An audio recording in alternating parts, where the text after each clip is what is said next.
Educational creativity চ্যানেলে সকলকে স্বাগত। টিচারদের টেট 2 বছরের মধ্যে পাশ করতে হবে।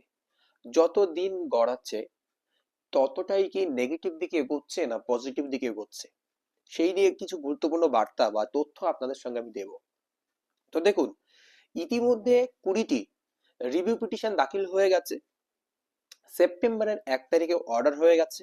সেখান থেকে দেখেছি সেপ্টেম্বর, অক্টোবর, নভেম্বর, ডিসেম্বর 4টি মাস অতিক্রান্ত হয়ে গেল, কিন্তু কোনো পদক্ষেপ নেই বা রিভিউ পিটিশন শুনানির জন্য উঠছে না। তাহলে এর ভবিষ্যৎ কি হবে? আমরা দেখেছি কিছু এসএলপি ডিসমিস হয়েছে, কিছু এসএলপি মূল মামলার সঙ্গে ট্যাগ হয়েছে। আমরা দেখেছি কিছু আমরা জনস্বার্থ মামলাও দেখেছি। তো এখন এটা কোথায় গিয়ে পৌঁছাবে? শিক্ষক শিক্ষিকাদের কি টেট দিতেই হবে যাদের চাকরি 5 বছরের বেশি রয়েছে?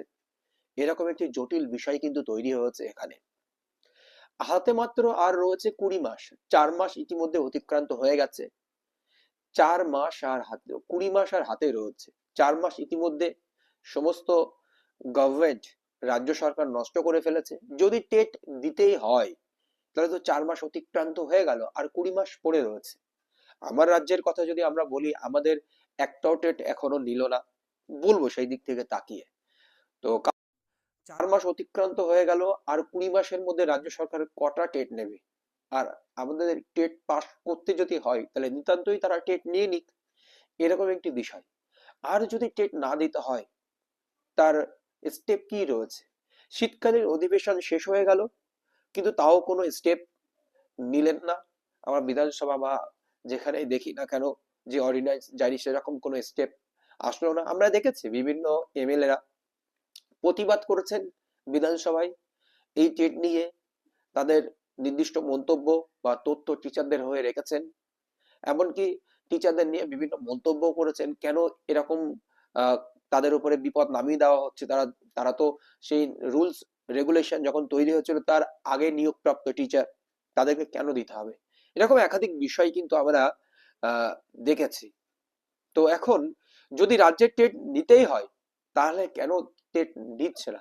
আমি ধরে নিলাম একটা টাইমে গিয়ে টেট দিতে হবে না, ধরেই নিলাম, বা অর্ডিন্যান্স আসলো, কিছু একটা হলো, কিন্তু রাজ্য সরকার যদি টেট নিয়ে, একটা দুটো টেট নিয়ে একটু হলেও এগিয়ে রাখতো, তাহলে অনেকেই বুঝতে পারতো যে বিষয়টা, তাদের এক্সপিরিয়েন্স তৈরি হয়ে যেত। এখন দেখা যাচ্ছে আর 1 বছর বাকি, কি 15 মাস বাকি, কি 12 মাস বাকি, সেই সময় একটি টেট কন্ডাক্ট হলো, তারপরে আরেকটি টেট কন্ডাক্ট হলো। সময়টা খুবই কম চলে আসবে। আশা করছি টেট না দেওয়ার সম্ভাবনা অনেকটাই বেশি কিন্তু রয়েছে। অর্ডিন্যান্স যদি জারি হয় বা রিভিউ পিটিশন হাতে এখনো রয়েছে, রিভিউ পিটিশনে অনেক কিছুই পরিবর্তন হতে পারে। কারণ জাস্টিস মনে করলে সে পরিবর্তন করতে পারেন।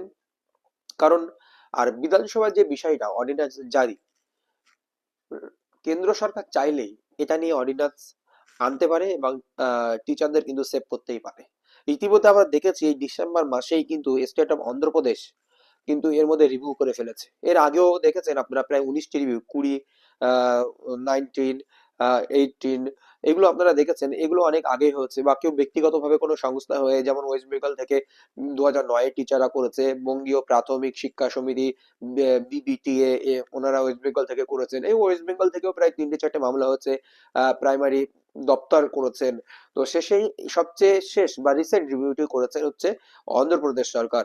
তো এই হচ্ছে একটি গুরুত্বপূর্ণ বিষয়। কারণ এদিকে আমরা দেখছি রিভিউ এর গতি প্রকৃতিও কিন্তু আহ, ভালো ঠেকছে না। যদি রিভিউটাও তাড়াতাড়ি উঠে যেত, কিছু একটা গতি পেত, কারণ সুপ্রিম কোর্টের নতুন বিচারপতি এসেছেন, তিনি যদি বিষয়টি আহ ওনার কাছেও তোলা যেত বা কোনোভাবেই। কিন্তু আমরা জানি review petition justice Dipankar Dutta যিনি অর্ডার দিয়েছিলেন, ওনার বেঞ্চেই যাবে। কারণ আহ, যে অর্ডার পাস করেন, মূল অর্ডার, আর রিভিউ পিটিশন গুলো সেই বেঞ্চেই সাধারণত যায়। কিছু কিছু ম্যাটার দেখা যাচ্ছে চিফ জাস্টিসের কাছে ফেলতে পারেন, যেগুলো আহ, জনস্বার্থ মামলা, এসএলপি, উনি চাইলে শুনতে পারবেন, শুনবেন না, বা চিফ জাস্টিসের কাছে দেবেন চিফ জাস্টিস শোনার জন্য। এরকম কিছু কিন্তু হতে পারে। যাই হোক, এরকম একটি পরিস্থিতিতে আমরা যারা ভুক্তভোগী এই রায়ের পরে, আমাদের অবশ্যই টেটের প্রিপারেশনটাও রাখতে হবে, সঙ্গে আইনি পথেও লড়াই করতে হবে। কারণ রিভিউ পিটিশনে অনেক কিছু পরিবর্তন হতে পারে, কারণ রিভিউ পিটিশনে খুব কম রায় পরিবর্তন হয়, কিন্তু পরিবর্তন হতেই পারে। যেহেতু এটি যারা চাকরি করছেন তারা সেই সময় যখন চাকরি করতেন তখন রুলসটা আসেনি, কিন্তু এই যে রেট্রোস্পেক্টিভ এফেক্টের কথা তো ওখানে উল্লেখ রয়েছে। তো তাও কিছু তো একটা পরিবর্তন হতে পারে রিভিউ পিটিশনে, বা অর্ডিন্যান্স একমাত্র পথ হতে পারে, কিন্তু অর্ডিন্যান্স নিয়ে কোনো উচ্চবাচ্য নেই। কারণ আমরা দেখেছিলাম সম্মানীয় স্পিকার যে তাহলে ভারত সরকার কি করবে এই নিয়ে হইহুল্লার পড়ে গিয়েছিল, চেঁচামেচি হয়েছিল বিধানসভায়। আপনারা দেখেছেন সেরকম নিয়ে আমাদের ভারত সরকারের উপরে কতটুকু আস্থা রয়েছে সেটাও দেখার বিষয়। আমরা দেখেছি বিভিন্ন সংস্থা থেকে বা পার্টিগত ভাবে বিভিন্ন জায়গা থেকে কিন্তু অর্ডিন্যান্সের জন্য প্রস্তাব রাখা হচ্ছে। এখন দেখা যাক, কারণ অতীতেও আমরা দেখেছি পিটিটিআই নিয়ে, আমরা যখন পিটিটিআই নিয়ে অর্ডিন্যান্স নিয়ে এসে সেভ করা হয়েছিল, এখানেও কিন্তু একটা সেভ করার প্রশ্ন আসতেই পারে, কারণ ভারতবর্ষ জুড়ে একাধিক সমস্যার মুখোমুখি হতে পারে